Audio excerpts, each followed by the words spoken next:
start my recording. Hi, everyone. Good morning. Welcome. Thank you for being here for our virtual benefactor with Stand Up Placer. We've got Jenny Davidson with us.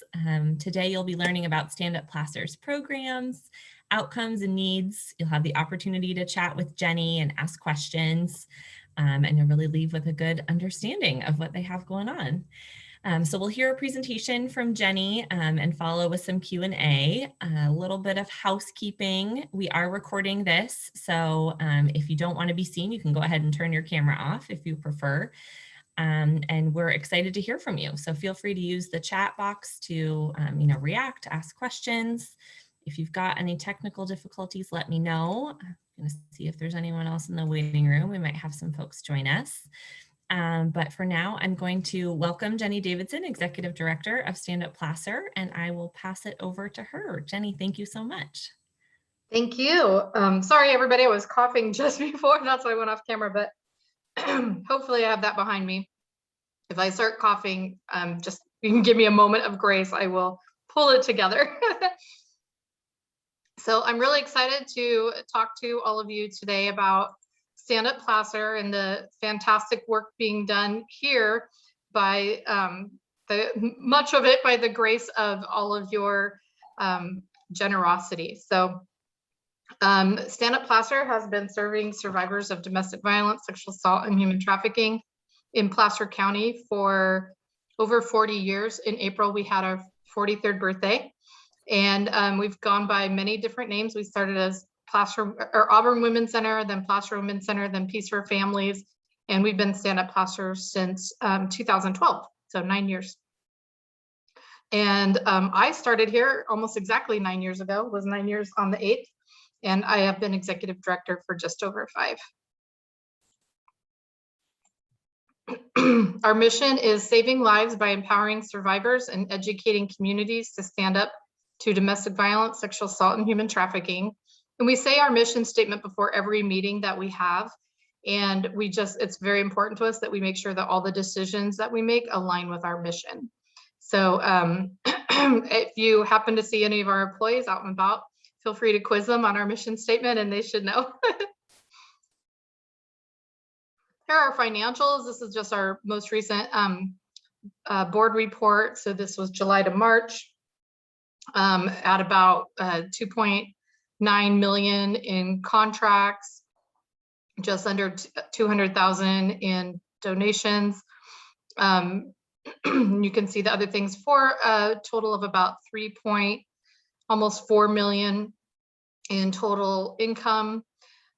You'll see if we scroll to the bottom, we do show a negative, but that's all because we generally have our biggest fundraiser in the spring, which we didn't have, but it's also all just depreciation. So you'll see the negative 75 as another expense. It's depreciation on the building that we own. So our net operating income is actually still an almost $30,000 surplus. So, running healthy and sustainable, but we do like to see ourselves up above that depreciation number. It's been rough here for us, I'm sure, for every nonprofit in the community, as we all have had to go without our usual fundraisers. And then I have a quick video to show.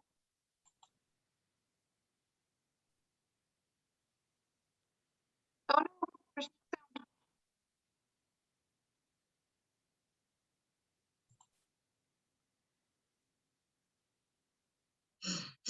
Let me try unsharing and resharing and make sure I click the sound button.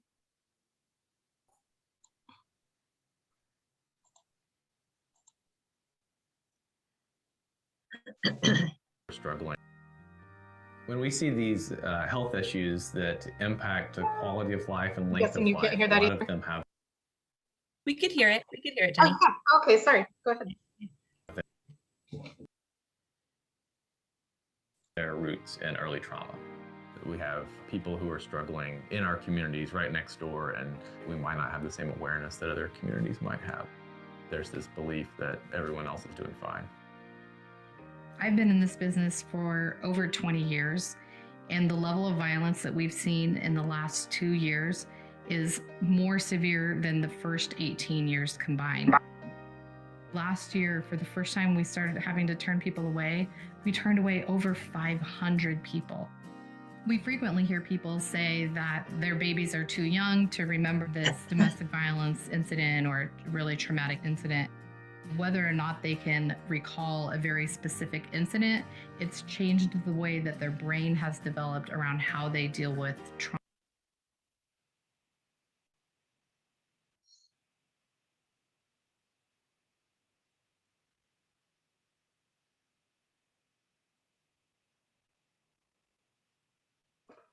Well, I don't have faith in this working, so I'll go ahead and take it over, but I'll send the link to Eileen for anybody who might want to be able to watch the end of that video.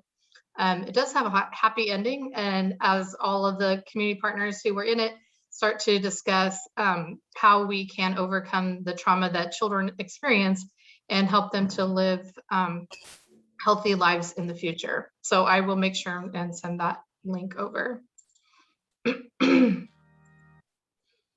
So first of all, what is the problem? 24 people per minute are victims of rape, physical violence, or stalking by an intimate partner in the United States. So the time that it takes us to finish this conversation, even finishing this sentence, right? It's pretty terrifying what's happening all over right now.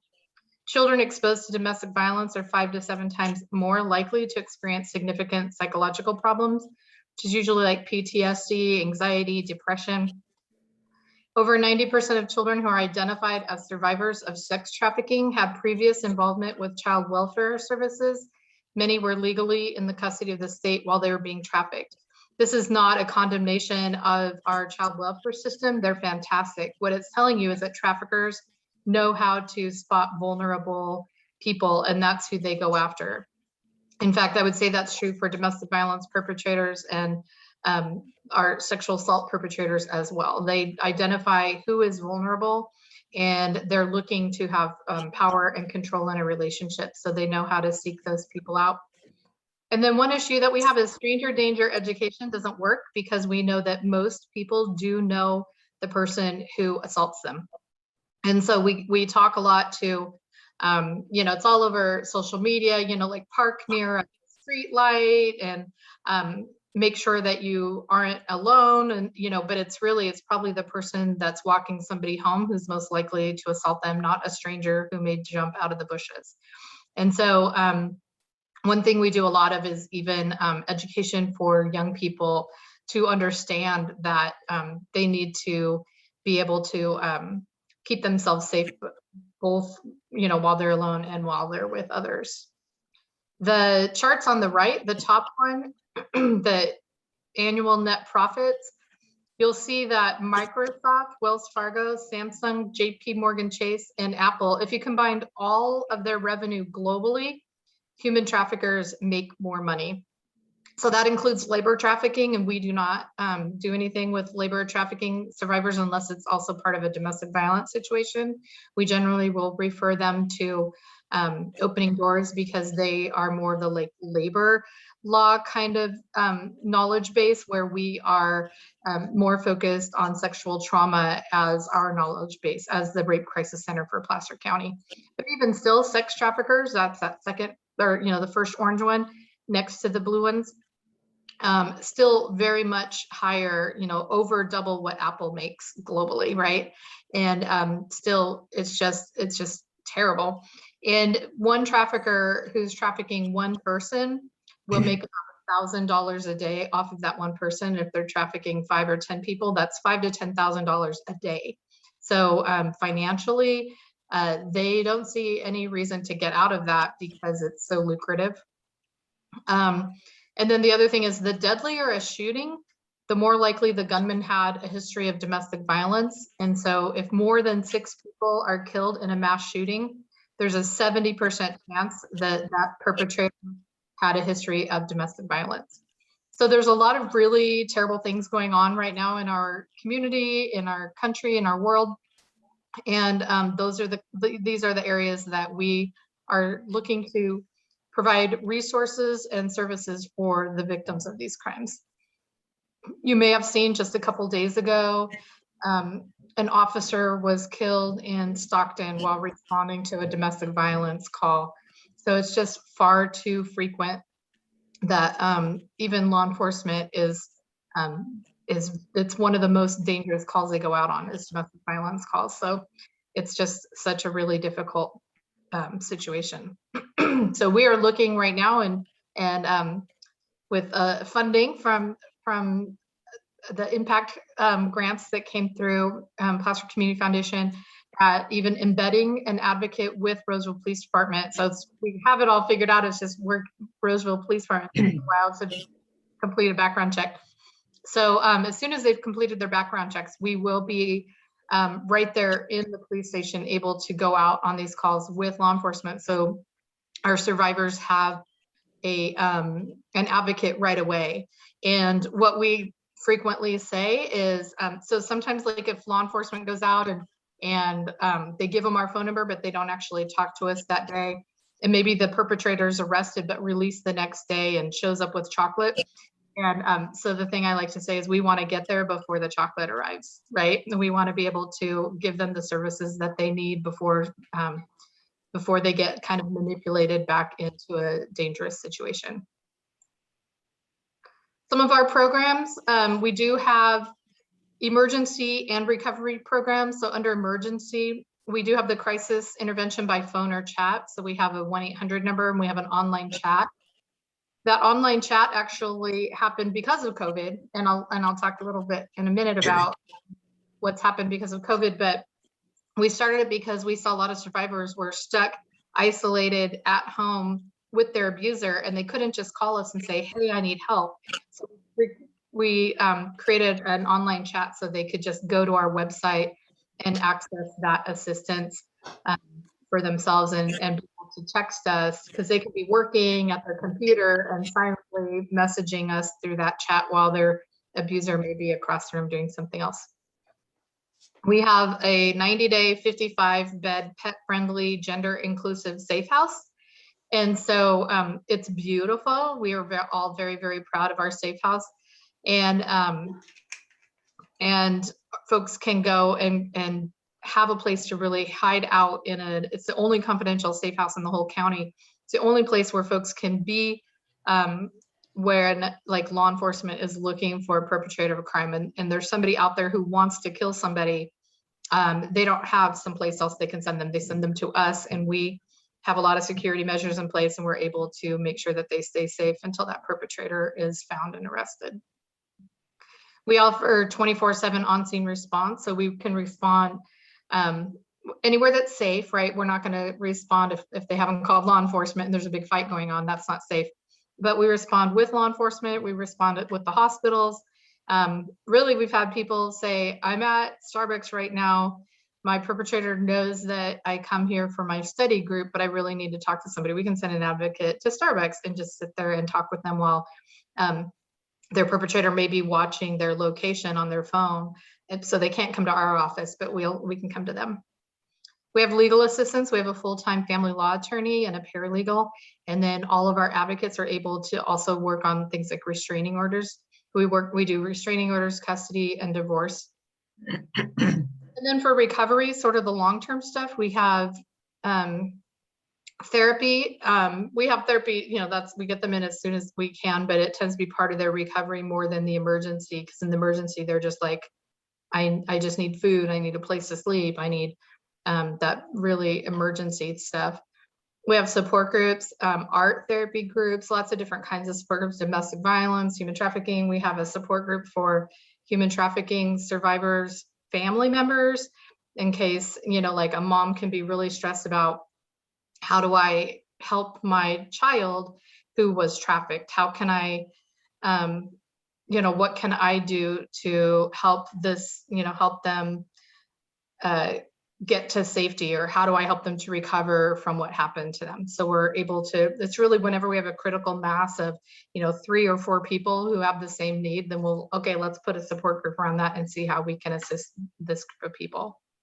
We have other kinds of classes and workshops like financial coaching, resumes, job readiness, things like that.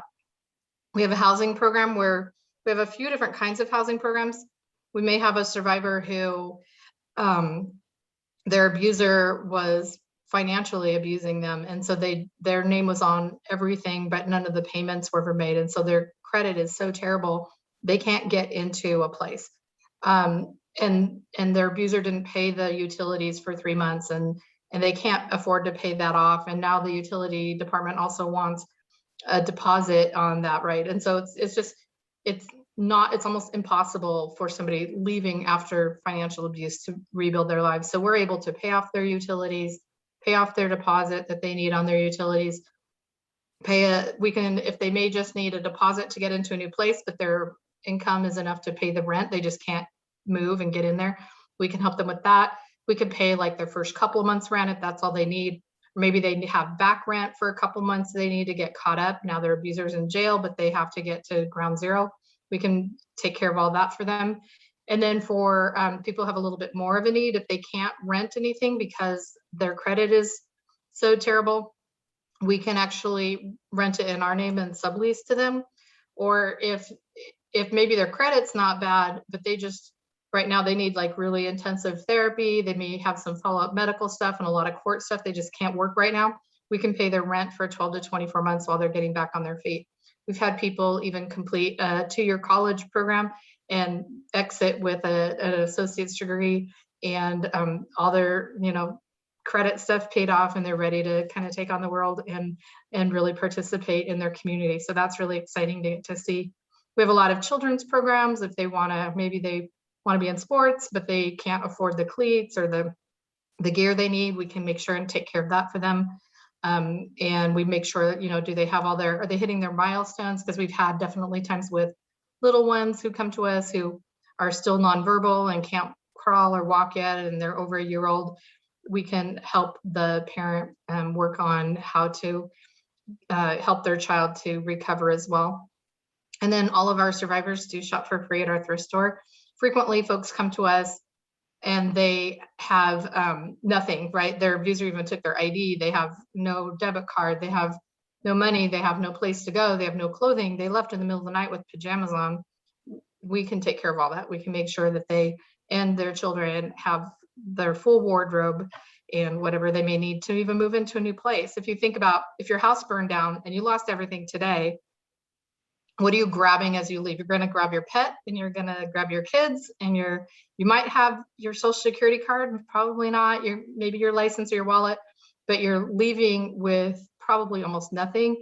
And we can help them to rebuild their lives and get to that place of really living a self-determined life that they want. And they can really, so many have bought their own house right after leaving our services, or they bought their first car that's only in their name, which is really a source of pride and ownership. And so it's really exciting to get to see sort of that.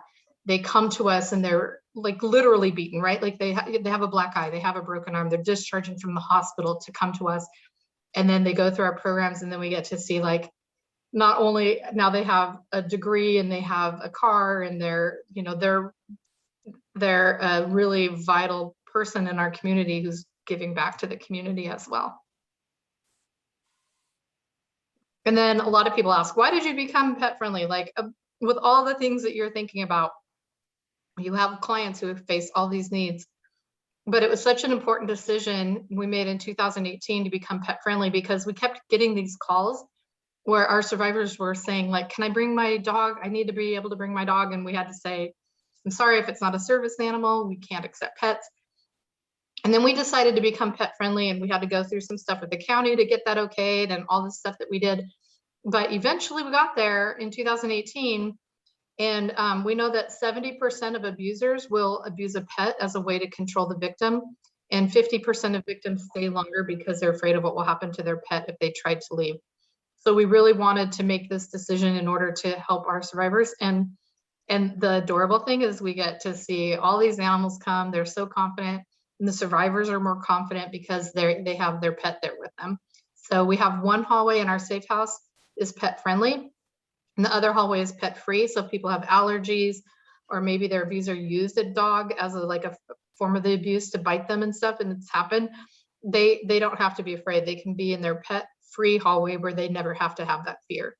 So we have found a way to keep everybody safe and everybody feeling comfortable and brave. These are some of our numbers that we've seen between 2015 and 2019. They've just skyrocketed. And you'll see like our total services much higher, but our safe house not as much higher. And the reason is we've really hit capacity, which is part of that video you saw earlier, is talking about capacity issues. And so that's kind of a thing that we're looking at. How do we conquer that? How do we take care of this problem? One thing we did is go after a lot more housing funding. So our housing funding 5 years ago, I think we had 192,000 total that we could spend in paying people's rent for them month to month. And now it's well over $1 million that we have just in paying rent for survivors to be able to live independently. So we've increased housing, which helps people to graduate from the safe house a little bit more quickly and get into our housing program. But even still, we've been at capacity. There's once you hit full, there's not a lot you can do. And that's the really scary thing is you'll hear about somebody killed in the community with domestic violence. The first thing all of us do is go and look, did we turn that person down this week, right? It's terrifying. It's never happened. That part is just our constant fear, but it hasn't happened yet. And I knock on wood anytime I have that sentence, but it's our ongoing fear, is that something could happen. And not only that, but when our advocates are answering the phone and they're having to say yes to this family and no to this family, it's really, really hard. And the way they gauge that is whose story is the most likely to turn lethal.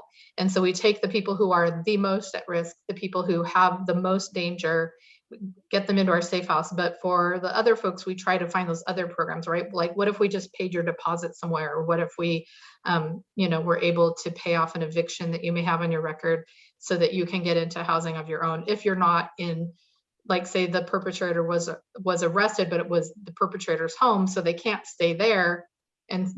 So they're not in danger right now. The perpetrator's in jail, but they also don't have anywhere to live, and it's because of domestic violence. So situations like that, we just try to get them into housing more quickly. Jenny, we did have a question. Is the increase in total services given directly resulted from an increase in donations or a combo of need and income? The increase of services? Yeah. So partially, yeah, that's a great question. Nobody's asked me that before, but it is a great question. So as we have increased our grant funding, and as we increase our grant funding, we do have new things available. So for instance, like we have an attorney now. We didn't used to have an attorney. So as we are serving people with our attorney services that we didn't have any of before, those are all going to be brand new services. So part of it is an increase in grants that we've had that has allowed that. But it is more an increase in violence in our community, because even law enforcement is seeing a huge increase, and the numbers of calls that we get from law enforcement is going up a lot. And so people who we would have seen either way, because they're a law enforcement refers everybody to us who's a victim of any of these crimes, then we know that we would have seen them with or without the fact that we have an attorney, right? So it's a combination of both, but it's definitely that the violence has increased is the biggest concern in our community. And then one other question came in. Do you keep figures on those? You have to turn away? Yes.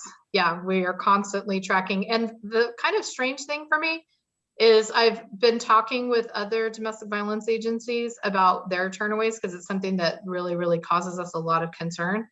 And most of them don't track that. It's not something we're required to track, but we have been tracking it because it's really important to us and because it's devastating every time we say no to somebody. So yeah, we keep very close track of who we're having to turn away. And in that figure of turned away 500, that's including the children in the home. So it's not 500 separate families, it's 500 people who otherwise would have come safely to our safe house. Got it. Thank you. So some impacts from COVID-19. So the survivors have felt more isolated than ever, and that's where we created that online chat in order to be able to help them to have access to an advocate. a lot of stress from despair, causing an increase in violence. And so we have increased how many therapists we have on staff, and we have been able to do telehealth. And so we've been able to communicate with our survivors who are even still in their home. Maybe their abuser is at work all day or something, and they're able to access therapy that way. So that's been really great. Quarantine and safety regulations have made it really, really difficult to serve people both in our offices and or in our safe house or even our thrift store.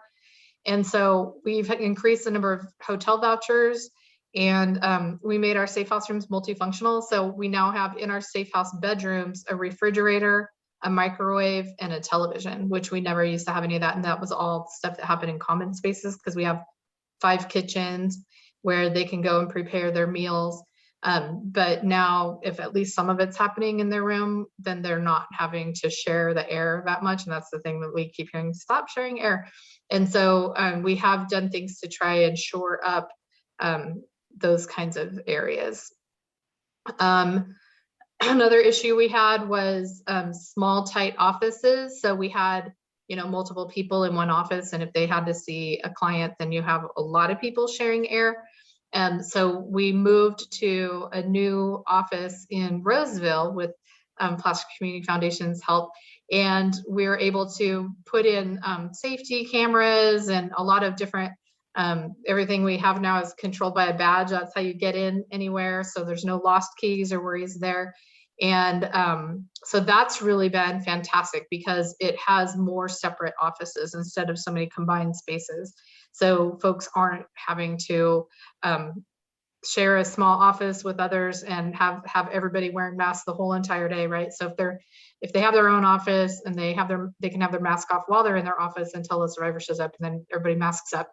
Our staff were all given the opportunity to vaccinate very early on, and almost everybody made that choice to vaccinate, but we still observe everybody's always wearing masks and making sure that we're social distancing and stuff, because that's really, really important to us to make sure that everybody stays safe until we see a different guideline come down from the CDC that seems more office related and not home related.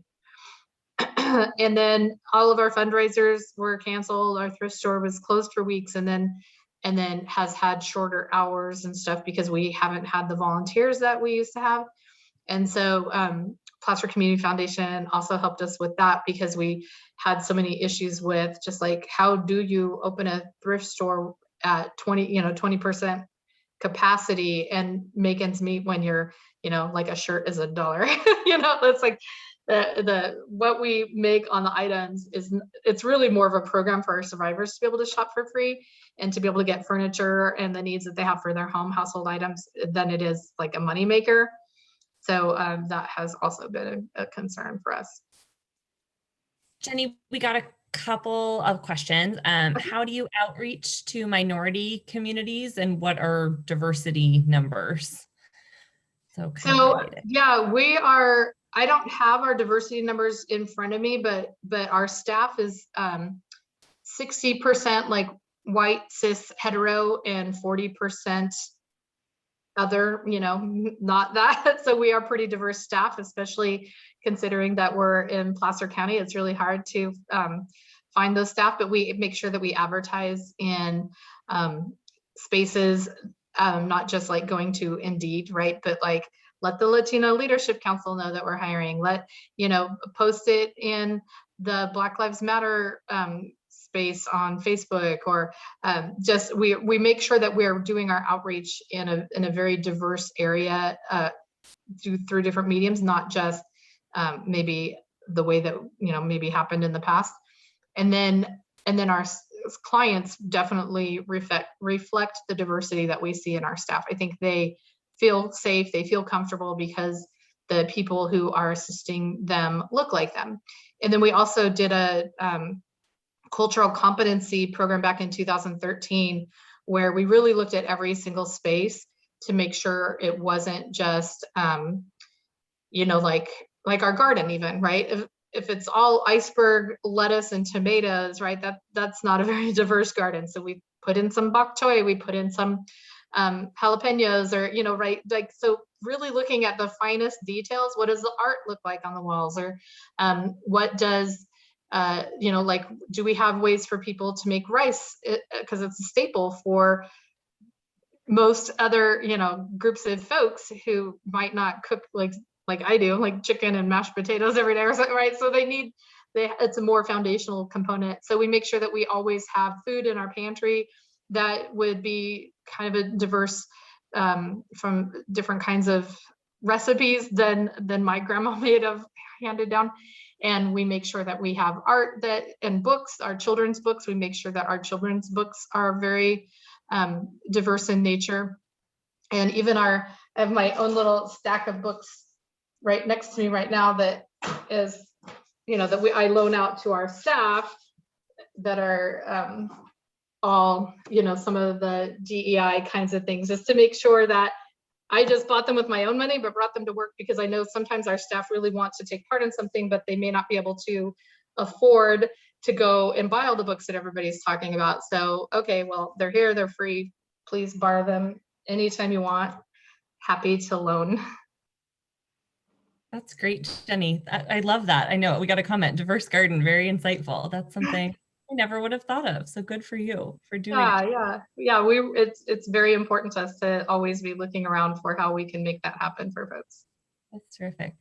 We have more questions. People Great. have a lot of thoughts. This is great. For the 500 turned away, is it mostly for Safe House or a combination of other services? And what are plans to expand to address more of this in the future and biggest gaps and needs, which I'm guessing you might have a slide on coming up. It's almost all Safe House. So all of our other services, we have the bandwidth and the ability to serve more folks.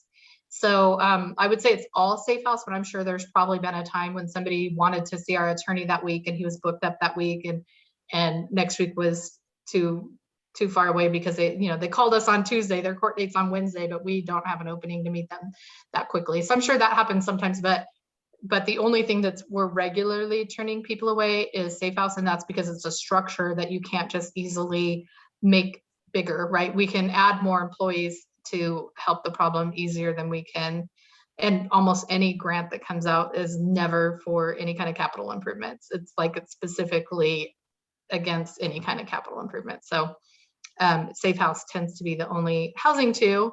I would say probably our long-term housing, but our criteria is pretty generous. So to not qualify for long-term housing, it would probably be more that they could afford their own long-term housing and they, it might be convenient and nice to get ours, but maybe their income is such that they don't qualify in. They may want it, but we have people who need it more.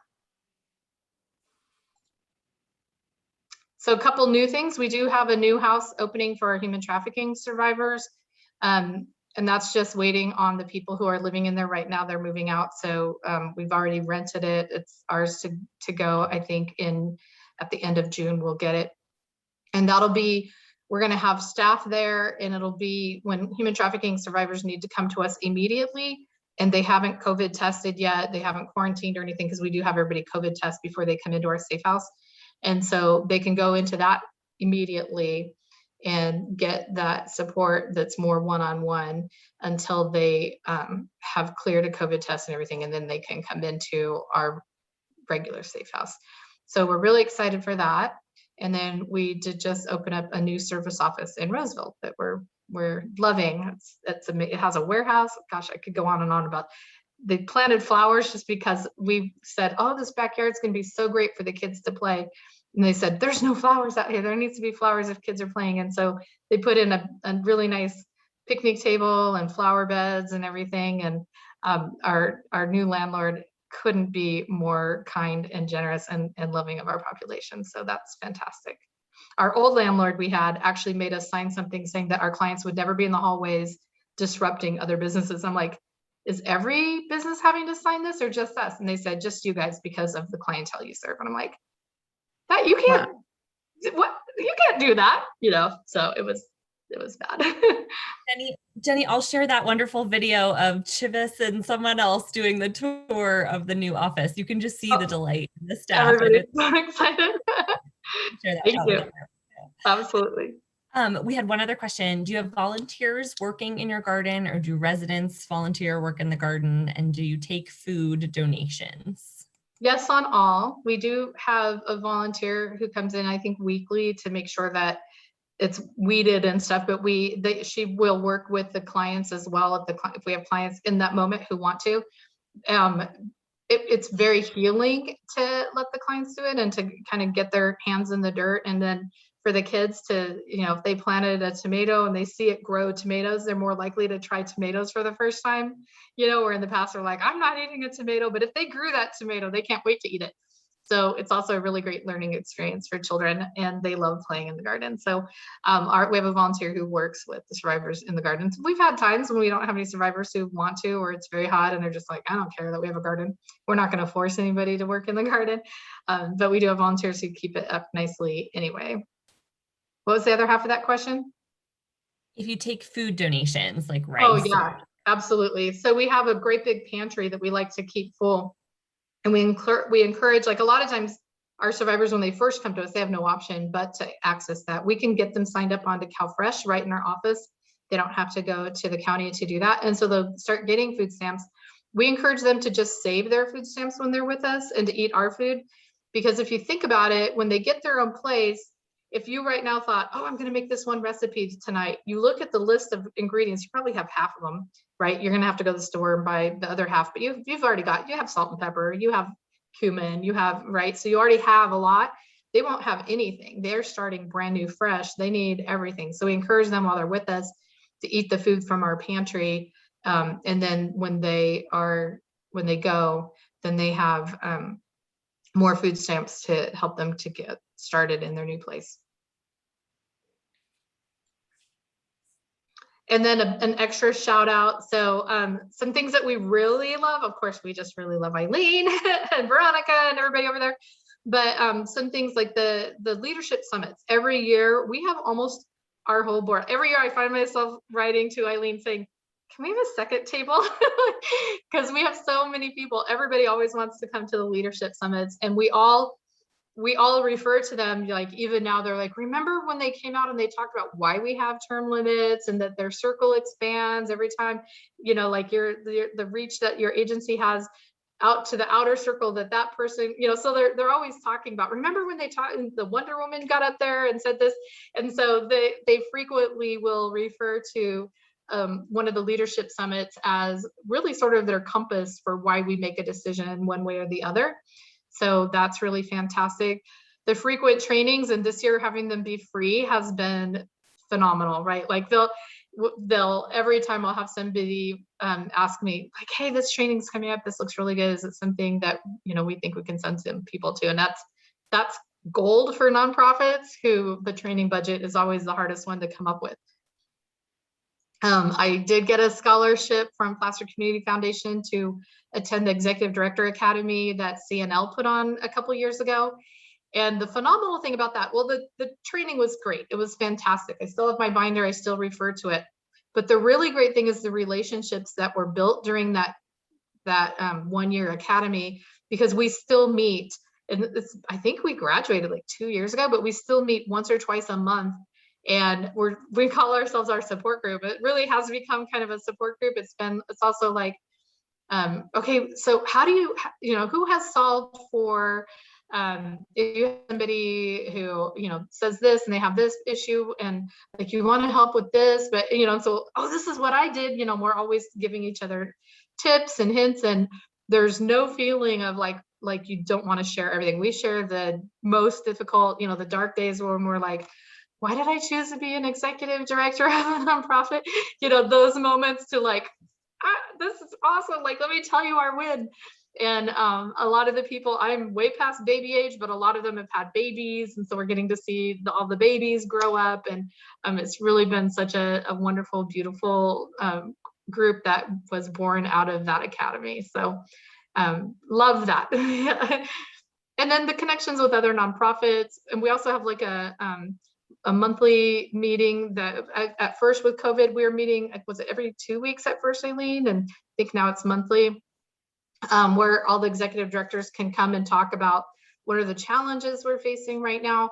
Have you ever solved for this before? And then we're just really working together and helping each other out with things that we might not have thought of before.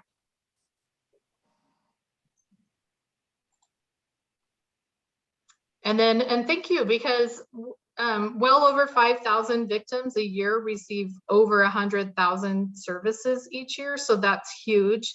And it's people who are coming from literally almost being murdered last night. They're discharging from a hospital, whatever's happened, to like fully living a complete life that is the life they want for themselves, right? So they get to make all their decisions. Do you want to go to college? Do you want to go to some kind of tech school? Do you want to not do either of those, just rest and heal and get therapy? Like, what is the goal that you have? And then we help to guide them along that goal. So that's fantastic. Pets are safe to escape with their people. I love that one so much. I have a puppy myself who is like my little pride and joy.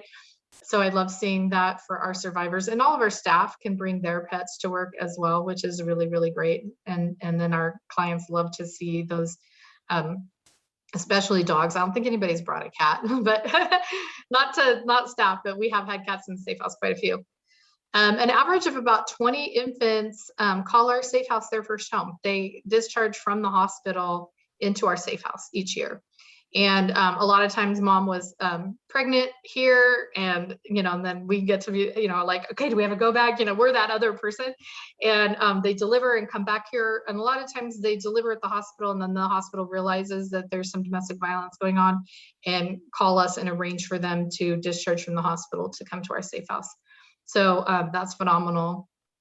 And then other babies and little ones, of course, we have a lot, but having it be their first home is both, I think, really, really could be really dark and depressing, but knowing what the other option was, it's just a delight and beautiful to know that they get to call their first home someplace so safe. And then we also get about 600 calls from law enforcement each year, where they call us and ask us to respond with a survivor, either at the hospital or at a law enforcement agency, in their home, or wherever. So we get about 600 a year, just law enforcement asking for help. And ways that you could partner with us. We have a feasibility study coming up soon. We need participants who are willing to interview with our consultants. And that's just sort of for consultants to get an idea of what are some things about stand-up plaster that the community knows that maybe we don't know, right? Because there's always a little piece of that. What are some things that the community wishes, but they haven't told us? And what is the community proud of that they want to make sure that we're, talking about more? So we have, and this is a feasibility study for a capital campaign. And so we definitely need people who can interview with our consultants, volunteers, especially at our thrift store. We take volunteers everywhere, but thrift store is the area where not only do we have survivors who come in there and shop for free, but our thrift store, because we lost most of our volunteers due to COVID, we have to close more hours. And so we're not able to be operational enough that brings in enough money to keep us going. So we have a Seroptimist group who sponsors one day a month, and they come in together, just a group of like 4 friends, and they run it that day. They have so much fun. Anytime I come in on that Saturday, they're all laughing, they're playing their music, they're talking with our customers. And so it's a really fun thing. I even do it sometimes. I have a 28-year-old, he's my baby, and we'll go down and volunteer, and just because it's fun, like, oh, I'll run the cash register while you hang up clothes, or you price those things, or whatever. It's a fun, no stress day. Following us on social media, like and comment and share our posts, and I'm sure Placer Community Foundation would say the same. Every nonprofit, it's helpful because the whole Facebook algorithm knows, like, oh, 4 people like this, maybe it's interesting, maybe we should share it more. And then it gets shared more and more, and it becomes this big snowball thing. But it's getting those first few likes and comments and shares go a long way for any nonprofit. And keep doing what you're doing, supporting Stand Up Placer the way that you do, supporting Placer Community Foundation so they can continue to support us. When you hear about a survivor who may need help, listen and believe them. That's our one big call out. We just had Sexual Assault Awareness Month, and our whole thing was stand up and believe. So believing survivors is the #1 way that anyone can help us. If somebody tells you they're a victim of a crime, believe them and help them to seek the help that they might need. I think that's what I had. But I'm open for more questions if there are more questions.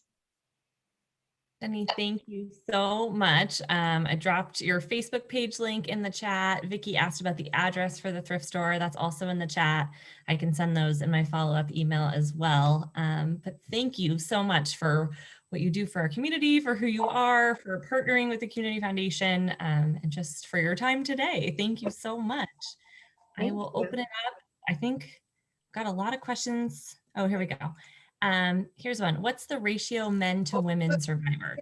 We're about 15% male and 80, or I would say 85% female, 15% is male or non-binary.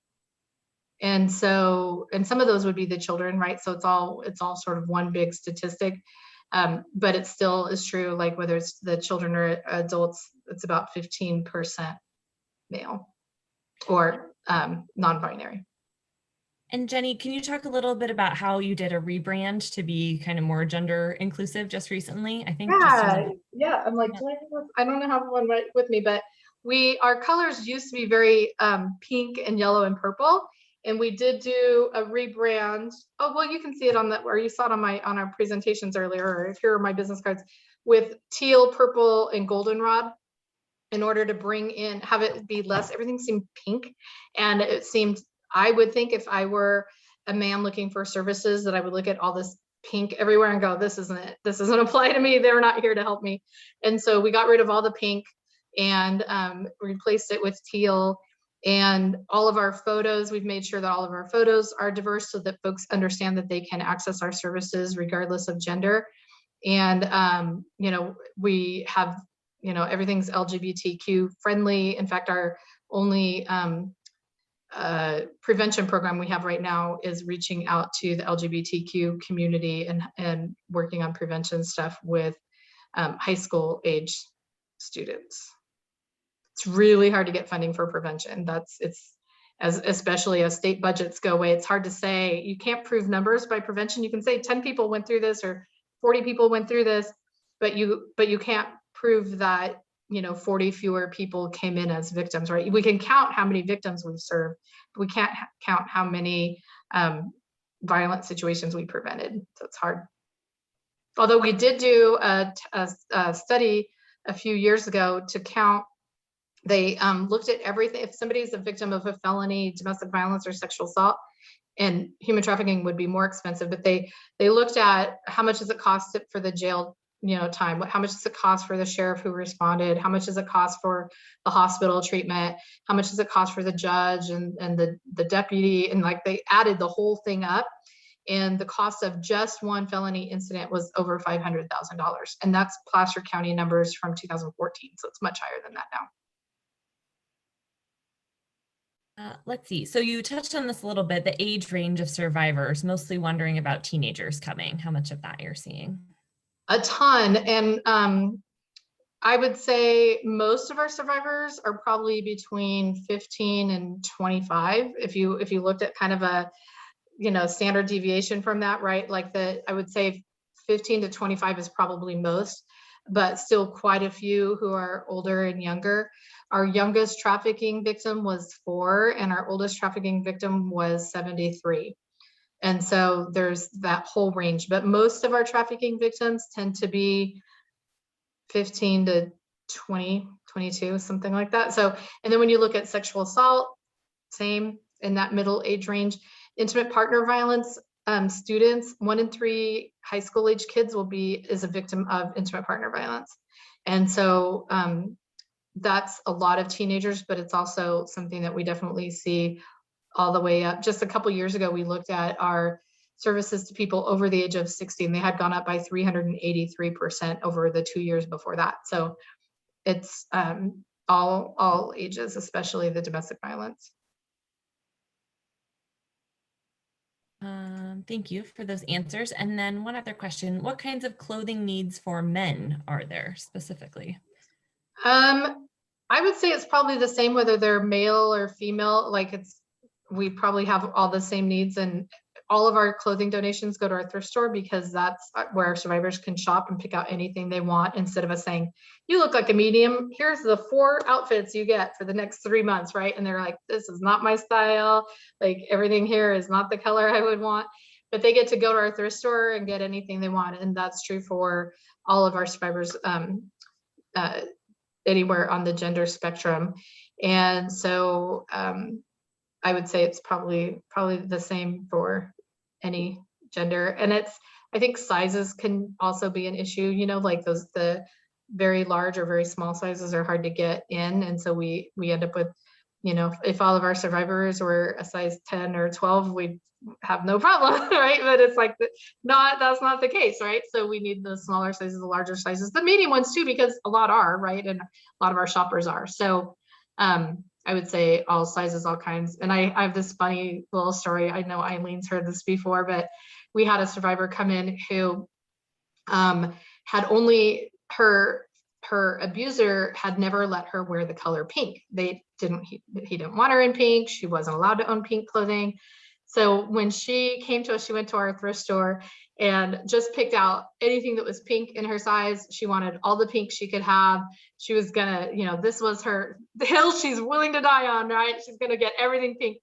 And it was amazing because she walked out of there feeling so empowered. But then within a couple of weeks, she's like, I kind of feel like I need some other colors now. And she wanted some more stuff. So she was able to go back and complete her wardrobe with other colors as well. And so they can go back as many times as they need to go when they're here, or even when they're just out in the community. They don't have to be in safe house to be able to access our thrift store. And I see that. Does the thrift store accept small household appliances and furniture items? Absolutely. That's almost always what we need the most. I would say household items and appliances, and that's what our survivors need the most. That's what people are willing to buy the most. And if we have a survivor who says, like, I really need a blender and there's no blender there, we'll either just go ahead and buy one, or we may say, hey, the next blender that comes in is going to the survivor, don't put it out on the shelves, right? So we find ways to make sure that our survivors get first choice at things. All right, well, lots of good questions. Thank you, everyone. And thank you, James. Children clothing donations, are those accepted? Yep, all the time, absolutely. Blankets are always huge, towels and sheets. We have double or twin beds here. So those are, every survivor who comes in, they get their whole bed made up, and towels and all that stuff. But when they leave, they can take all that with them. So they still have it wherever they're going. So we're always out of towels because we always just gave them to whoever was just here. Pillows, towels, sheets, and blankets are the things that we give every single survivor. And then there's other things too. And on our Amazon, we have, like, if you go to the charity list on Amazon, you can see some of the things we need and just shop there. It's fun. Like, I love shopping on Amazon. So every now and then I'll go do that too while I'm looking for the things that I need. And we make sure that we keep it, like, all of our survivors get a full thing of shampoo and conditioner and body wash. And, like, we always have to have all that stuff ready for them too. Another big need is frequently our survivors have been forced to have hair that doesn't match who they feel like they are. So like, say a trafficking victim who's forced to be a redhead because maybe that brings in more money, but they come to us and they're like, I'm not a redhead though. So hair dye is one of our hot commodities here that our survivors really, really request, because it's the way that they can finally look in the mirror and see themselves. Wow. Oh my gosh. Well, I've learned a ton, Jenny, and I feel like I already knew a lot. So thank you so much for your time today. I think that's all the questions. Thank you, everyone, for being here with us. Thank you, Jenny. Yes, big round of applause. So appreciate your time. I will send a follow-up email with, Jenny, your slides and the videos that we talked about, and links to, your Amazon page and social media. Please get involved and support Stand Up Placer where you can. They're clearly doing very critical work in our community. And I will also share a brief survey with all of you if you can take a couple minutes to fill that out as well. So again, thank you, Jenny, and thank you, everyone. Good to see you. And we love partnering with you. Have a good rest of your day, everyone. I appreciate you all so much. If there's one thing you take away, please take that one. Thank you. Thanks, Jenny. Thanks, everyone. Bye-bye. Bye-bye.